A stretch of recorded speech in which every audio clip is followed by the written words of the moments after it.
Hey guys, it's a song or story a day here. Welcome back. I've been thinking about what exactly I want to do today. Like, do I want to do a song? Do I want to do a story? I was leaning towards story, and I'll tell you it's probably going to be a story. But, it's not always easy thinking about what story I want to tell or even why I want to tell it. So I'm, in a sense, taking a bit of a cheat day today. Today's story is going to be a little bit more. The word's not rehearsed, but I've told this story quite often in my life, and it's one of my favorite stories to tell. And the reason I'm telling it today is, like I said, I wasn't too sure what I wanted to do today. If I wanted to do a song, if I wanted to do a story, and I try to do it as I'm making the video so that it's as not prepared as possible. But at the same time, having a subject can help. And like I said, I wasn't entirely too sure, so you'll have to forgive me. I know my hair looks a bit wet because I just took a shower, and to be honest, I'm a little bit sick. So I'm going to use that as my excuse for why I'm using this very often told story in my life. And before I tell it, um, I think it's a good story, and hopefully it's one that people out there will enjoy and appreciate, if nothing else. Okay, so on to the story. This is about a time when I was very young. This was actually a little bit before preschool because my friend, um, who was maybe, I think, just about 5 or 6 at the time, he went to this like daycare slash preschool thing. And even though I was a year younger, my parents basically wanted me to go as well. Thinking back, it's probably because they wanted me out of the house, and they were busy with work and all that, and this was a way for them to sort of pawn me off to a facility for a day, so to speak. And anyways, long story short, is I got put in this. I guess it was a daycare, um, a year early. Everyone else was a year older than me, but they somehow snuck me in. And I remember the name, not just the name.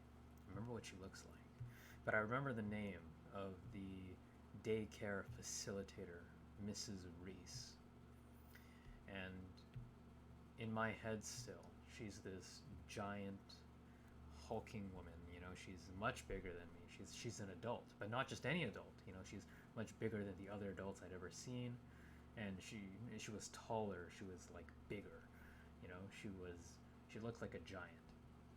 And I remember immediately, maybe not disliking her, but um, maybe a bit fearful, maybe a bit hesitant towards her. And what I remember about daycare is it was, I mean, pretty nice for the most part. You see, we got to play, we got to spend time with, other kids. There were some regular activities that we would do, and it was overall pretty nice. It was mostly play. But there's always nap time. And I can't recall when nap time was. I don't know what time it was, if it was 10 in the morning or 12 or 1, but there was always nap time. And I don't even recall how long it lasted. If it was supposed to be 15 minutes or an hour or 30 minutes. I don't recall that anymore. What I do recall is the feeling of, well, having to go to nap time. I recall all the lights being turned off, and when all the lights were off, it felt like we were in the inside of a warehouse. It was just everything felt dark and cold, right? And we all had our own little, I don't know what they're called. I guess sleeping mats. They're not sleeping bags, but like mats for children to sleep on. And every kid was sort of in their own little mat, in under their blankets, under their covers, and it just felt like a jailhouse. Now, I know that's a bit extreme, but as a kid, I promise that's exactly what it felt like. It was dark, no one was allowed to make any sound, and I hated it. I hated nap time. I hated having to go nap. I hated the dark. Admittedly, that was probably part of the reason. And I would always make noise. And I mean, every single time I would make some noise. Like I'd talk to people, I'd be up, and I'd be walking around. And the other kids were all pretty nice, and they listened to the facilitator. You know, Mrs. Reese, when she told you nap time, you got to nap time, but not me. No, no, no. I wasn't a fan of nap time. And this is, for me, one of the most memorable parts of the whole experience. Is any time that would happen, Mrs. Reese, in this loud, bellowing voice, and her face would like contort with anger. You know, she'd yell out, "Shut up!" Like it was such a scary moment as a kid, and I was just like, oh my god, right? Like I remember lying on my mat, like not going to sleep, and just sort of like almost offended, like insulted that she would tell me to shut up. And this became like a semi-regular occurrence. And it wasn't always during nap time. I mean, I became more and more disruptive. And I think part of it was just because I wasn't really liking the whole daycare thing anymore. And I'd always remember Mrs. Reese and that loud, bellowing voice of hers telling me to shut up. And I got fed up with it. I remember telling my parents that I'm not going back to daycare. It's the most awful thing, and I'm not doing it. You know, it's over. I'm staying home. You can't make me go to daycare. And I put up enough of a fight where eventually my parents did relent. I stopped going to daycare. And then, you know, the most interesting happened. There was a discussion between Mrs. Reese and my parents, and I still remember parts of that discussion, not all of it. Well, technically, my grandmother was also there as well. That's where most of the conversation was had. And basically, you know, Mrs. Reese was saying that, you know, she thought that I was a wonderful kid, that I was very energetic and playful and creative. She said a lot of positive things about me. And at the end, she said, you know, I really enjoyed having him here. Maybe he was just a bit too young because he didn't always listen to the rules that we had, and he was maybe a bit more disruptive than he should have been at times. But that she really enjoyed having me there, and that she hopes that I'm able to come back one day, and if not, that she very much enjoyed me being there. And I remember feeling like, you know, wow, I maybe I had really misread her. This whole time I've been seeing her as this giant, scary adult, and I thought maybe she hated me because of the way that she talked to me. And, you know, it's not the nicest to say those things to a child, telling them to shut up and all that.